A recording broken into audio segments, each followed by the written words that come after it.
अस्सलाम वालेकुम दोस्तों, किताब दोस्त चैनल पे खुश आमदीद। उम्मीद करता हूँ कि आप सब लोग खैरियत से होंगे।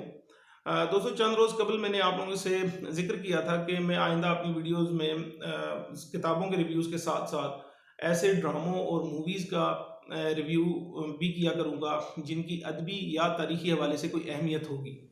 तो आज की मेरी ये वीडियो इसी सिलसिले की एक कड़ी है। आज मैं एक ड्रामे का रिव्यू लेकर हाज़िर हुआ हूँ। ड्रामे का नाम है शहीद कूफा। अच्छा, ड्रामे की तरफ आने से कबल मैं यहाँ पे एक डिस्क्लेमर देना चाहूँगा कि मैं अपने आप को तारीख़ का तलब इल्म जानता हूँ और इस सिलसिले में मैं तारीख़ के मौज़ूआत के मुख्तलिफ़ पहलुओं को जानने की खोज में लगा रहता हूँ। मेरी इसी आदत के बायस मुझे मौका मिला कि मैं ये ड्रामा शहीद कूफा देख सकूँ। और यहाँ ये बताना ज़रूरी है कि इस ड्रामे में पेश किए जाने वाले तसव्वुरात या नज़रियात या वाक़यात के बारे में मेरी ज़ाती राय गैर अहम है। और जैसा कि आप सब जानते हैं, तारीख़ का जो तलब इल्म होता है वो जब किसी मौजू पे तहकीक कर रहा होता है तो अपने ज़ाती जज्बात और मजहबी एतक़ादात को एक तरफ रख कर खालिसतन इल्मी बुनियादों के ऊपर तज्ज़िया करता है और उसकी जो ज़ाती रुझानात होते हैं उसकी राह में हायल नहीं होते। तो इसी तरीके से ये ड्रामा जो है वो इसके कुछ वाक़यात ऐसे हैं या इसमें पेश किए गए कुछ नज़रियात ऐसे हैं कि जो बज़ाहिरन आम आदमी के लिए ज़रा तल्ख़ महसूस होंगे, लेकिन मुझे वो देखने का एक अच्छा तजर्बा लगा।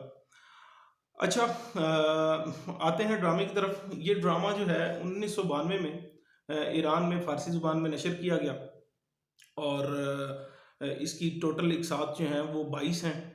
बाद में इसकी मकबूलियत की बिना पे इसकी उर्दू डबिंग भी की गई और आजकल ये यूट्यूब में अच्छी वीडियो और साउंड क्वालिटी में उर्दू डबिंग में मौजूद है। लिंक मैं इंशाल्लाह डिस्क्रिप्शन में डाल दूँगा। जिसे दिलचस्पी हो वो उस लिंक पे जाके ड्रामा देख सकता है। तो आते हैं ड्रामे की तरफ, ड्रामे की तफसीलात की तरफ, या कह लें रिव्यू की तरफ। तो ज़मानी एतबार से ये जो ड्रामा है ये हज़रत उस्मान के दौरे खिलाफत के पुरअशोब ज़माने से लेकर हज़रत अली के शहादत के वाक़े को फ़िल्माता है और ये वही दौर है रफली जिसको इस्लाम के अंदर पहले फितने की के नाम से जाना जाता है। अच्छा, इसके अंदर जो वाक़यात हैं उनको मैं पहले सरसरी आपको बता दूँ। ये ड्रामा शुरू होता है कूफा के अंदर हज़रत उस्मान के तैनात करदा अमीर उक़बा बिन वलीद बिन उक़बा के हरकात या उसकी जो तर्ज़ हुकूमत है उस की जो सारी लग़ज़िशें हैं उनको इसमें फ़िल्माया गया है शुरू से। और फिर आहिस्ता आहिस्ता ड्रामा जो है वो बतदरीज अपने संजीदा तरीन मराहिल में दाखिल होता है, जिसमें हज़रत उस्मान का के महल का घेराव और उसके बाद उनका कत्ल और उनकी शहादत जो है, और उसके बाद आगे चलकर जंगे जमल जिसके अंदर हज़रत आयशा जो हैं वो हज़रत अली के मद्दे मुकाबल मैदान जंग में उतरी, और फिर उसके बाद जंग सिफ़ीन जिसके अंदर हज़रत अली और हज़रत अमीर माविया जो है वो आमने सामने हुए, और उसके बाद जंग नहरवान का भी ज़िक्र है इसमें जिसके अंदर हज़रत अली ने खारजियों का किला कमा किया, और उसके बाद फिर नतीजतन ये पहुंचता है कूफा में हज़रत अली की शहादत के वाक़यात तक। अच्छा, ये रफली वही ज़माना है जो इस्लाम के अंदर पहले फितने के नाम से जाना जाता है। पहले फितने से क्या मुराद है? इससे मुराद वो वाक़यात हैं जिनकी बुनियाद पे खिलाफत राशिदा का जो इदारा है उसको मुनहदम कर दिया गया और उसकी जगह पे उमवी बादशाहत का जो ख़ानदानी बादशाहत का उमवी दौर है उसका आगाज़ हुआ।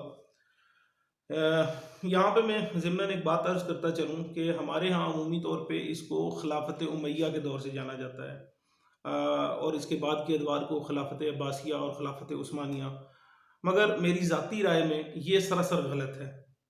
خاندانی بادشاہت کبھی بھی خلافت کے برابر نہیں آ سکتی، یا اس کو خلافت کہنا خلافت کے لفظ کی توہین ہے، کیونکہ جو اسلام کے وضع کردہ اصول تھے طرز حکومت کے بارے میں، یا اس کے بعد ہمارے خلفائے راشدین نے جو عملی نمونے پیش کیے، یہ جو خاندانی بادشاہتیں ہیں یہ اس کے سراسر منافی ہیں، اور کوئی ان کا ایک بھی ایسا پہلو نہیں جو خلافت کے ساتھ مشابہ ہو۔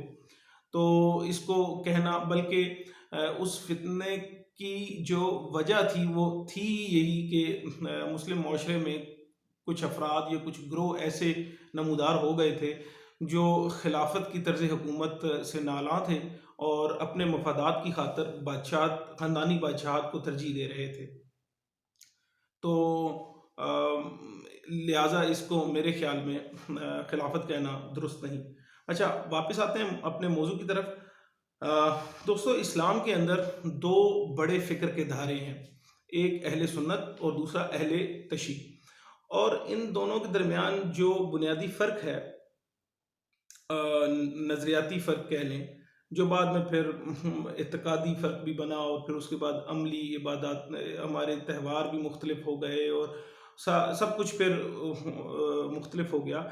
اس کا جو روٹ کاز یا جو جڑ ہے وہ پہلا فتنہ ہے، یہی فتنہ جس کا ہم ابھی ذکر کر رہے ہیں، اور اس ڈرامے میں اسی زمانے کو فلمایا گیا ہے۔ تو اور اس کے اندر جو واقعات پیش کیے گئے ہیں وہ چونکہ یہ ایرانی پروڈکشن ہے، تو لہٰذا آپ بہتر سمجھ سکتے ہیں کہ اس ڈرامے کے اندر جو نظریہ ہے وہ اہل تشیع کا نظریہ پیش کیا گیا ہے، جو ہمارے لیے جو باقی مکتبہ فکر کے لوگ ہیں ان کے لیے تھوڑا صبر آزما ثابت ہو سکتا ہے۔ تو لیکن اس چینل پہ اس ویڈیو کا ریویو کرنے کا مقصد ہی یہ ہے کہ ہم یہاں پہ جو لوگ ہیں ہم علم دوست لوگ ہیں، اور ہمارے اندر میرے نزدیک یہاں پہ مذہبی انتہا پسندی یا شدت پسندی نہیں ہے ہمارے پاس۔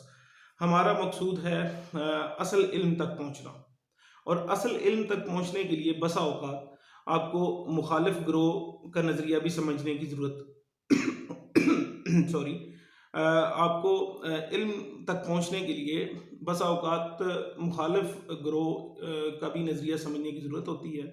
تو اس لیے میں نے یہ آج ریویو پیش کیا اس ڈرامے کا، کہ میں آپ لوگوں کو بھی توجہ اس موضوع پہ اور اس ڈرامے کی طرف دلا سکوں، تاکہ آپ بھی اس تصویر کا دوسرا رخ جان سکیں۔ تو میں اس ڈرامے کو بہت زیادہ ریکمینڈ کروں گا آپ لوگوں کے ساتھ، اور میں چاہوں گا کہ آپ لوگ یہ ڈرامہ دیکھیں اور اس کے بعد کمنٹ میں مجھے بتائیں کہ آپ کو یہ ڈرامہ کیسا لگا، یا آپ کے اس موضوع کے بارے میں آپ کی کیا رائے ہے۔ تو مجھے انتظار رہے گا آپ کے کمنٹس کا۔ انشاءاللہ پھر کبھی کسی ویڈیو میں ملاقات ہوگی، تب تک کے لیے اللہ حافظ۔